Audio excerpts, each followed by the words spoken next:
Pertama, pertanyaan saya sebelum kita bahas hadisnya, dibaca sebelum buka atau setelah buka? Yang setelah buka angkat tangan. Yang sebelum buka angkat tangan. Yang nggak buka juga angkat tangan. Banyak tidak jelas ini. Baik.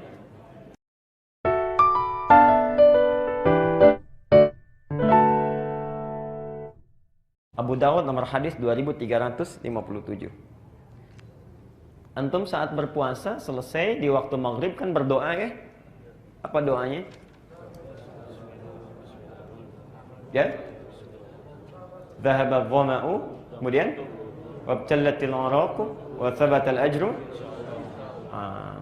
Ini ada di sini sumbernya.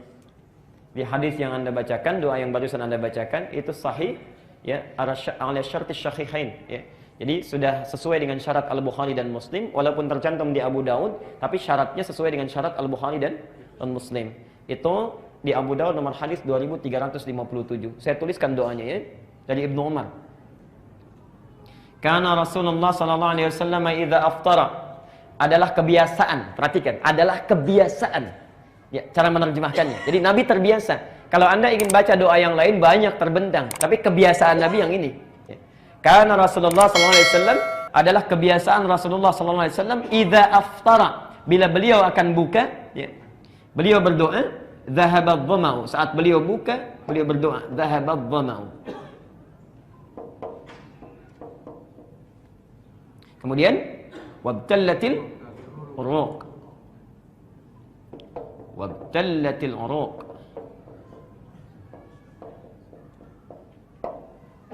Yang terakhir, ini poin pentingnya. Wa thabatal ajru insyaallah.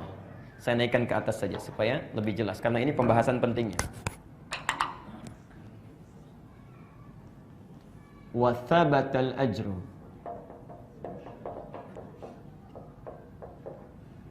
Mohon bersabar sebentar ya, ini sesuatu yang sering terlupakan.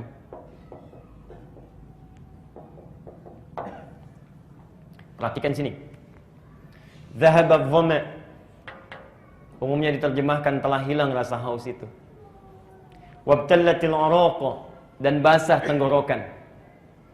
Wa thabatal ajru, dan tetap sekarang pahala dari Allah, ketetapannya. Insyaallah, bila Allah berkehendak dengan seluruhnya, dengan izin Allah maksudnya. Ya. Perhatikan. Pertama, pertanyaan saya sebelum kita bahas hadisnya, dibaca sebelum buka atau setelah buka? Yang setelah buka angkat tangan. Yang sebelum buka angkat tangan. Yang enggak buka juga angkat tangan. Banyak tidak jelas ini. Baik. Sebetulnya mau sebelum buka, mau setelah buka itu baik-baik saja, nggak ada masalah. Bismillah, kita minum air, lalu baca dhahabadh dhama, itu silahkan. Tapi kalau melihat siyak hadisnya, ya, siyak itu tanda-tanda dari katanya, kata-kata hadisnya, nampaknya lebih menunjuk kepada sebelum kita minum. Bukan setelah kita minum. Walaupun setelah kita minum pun silahkan. Biasanya yang setelah minum itu menerjemahkannya begini, dhahabadh dhama, telah hilang haus. Kalau telah hilang haus kan minum dulu, ya kan? Minum dulu baru hilang hausnya. Itu kalau dibaca dengan terjemahan biasa. Tapi kalau dibaca dengan terjemahan ilmu balaghah akan lain maknanya. Lihat sini ya. Anda kalau belajar bahasa Arab enak, ada 4 cabang ilmu ya. Nanti setelah ini kalau ditanya saya jawab. Kalau enggak tidak. Lihat sini. Lihat hadisnya dulu ya. Karena Rasulullah sallallahu alaihi wasallam idza aftara. Ini yang jarang dibaca awalnya.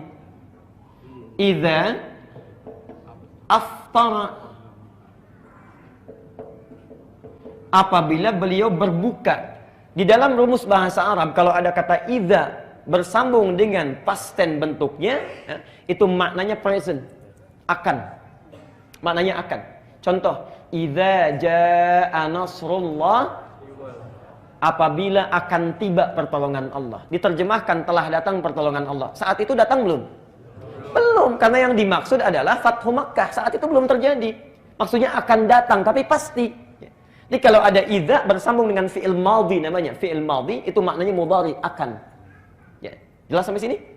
Jadi seakan-akan mengatakan kalau kita terjemahkan apabila akan berbuka maka dikatakan dhahaba dhama. Kenapa kok ya Ustaz? Kenapa menggunakan kata bentuk past tense lagi? Telah. Kenapa tidak mudhari aja akan misalnya? Ya akan. Bapak Ibu sekalian, ini menggambarkan makna kiasan yang sangat dalam. Perhatikan. Bukankah orang puasa jangankan minum, dengar adzan saja sudah hilang hausnya? Allahu akbar, hilang haus itu. Dhahaba dhama. Karena itu ada hadis lain. Perhatikan tafsir hadis yang kedua. Farhatani, dua kebahagiaan dimiliki oleh orang puasa. Farhatun, yang pertama saat dia berbuka, saking bahagianya lupa dengan hausnya. Karena farah itu kebahagiaan yang diungkapkan dengan tanpa mengetahui dan menyadari apa yang terjadi pada dirinya. Jadi kalau orang sedang wisuda, tiba-tiba loncat kepleset, itu sakitnya nggak dirasa, saking bahagianya. Di orang puasa itu saking bahagianya dengan adzan, belum minum pun sudah hilang hausnya. Itu farhatani. Dan yang kedua saat membawa pahala puasanya ketika menghadap Allah.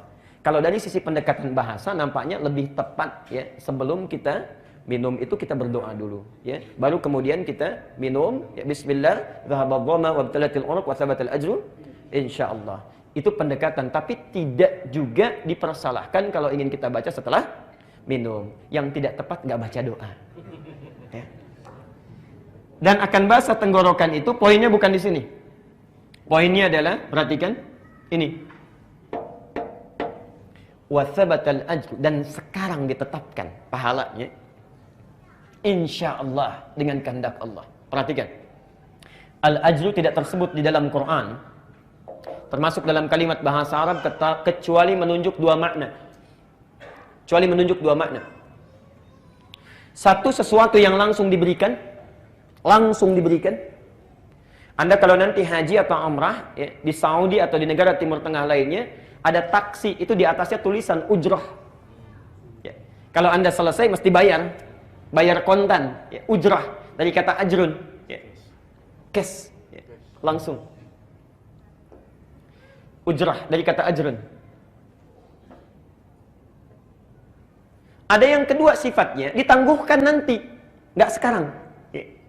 Jadi ketika Allah kemudian menyampaikan melalui lisan Nabi SAW hadis ini, wathabatal ajru, sekarang akan diberikan sesuatu yang ditetapkan itu. Masya Allah Bapak Ibu sekalian, kalimat ini menunjukkan dua makna. Ada yang akan diberikan langsung oleh Allah saat kita buka itu, dan ada sesuatu yang ditunda nanti yang lebih besar lagi. Yang diberikan saat kita buka itu, itulah panjar dunia.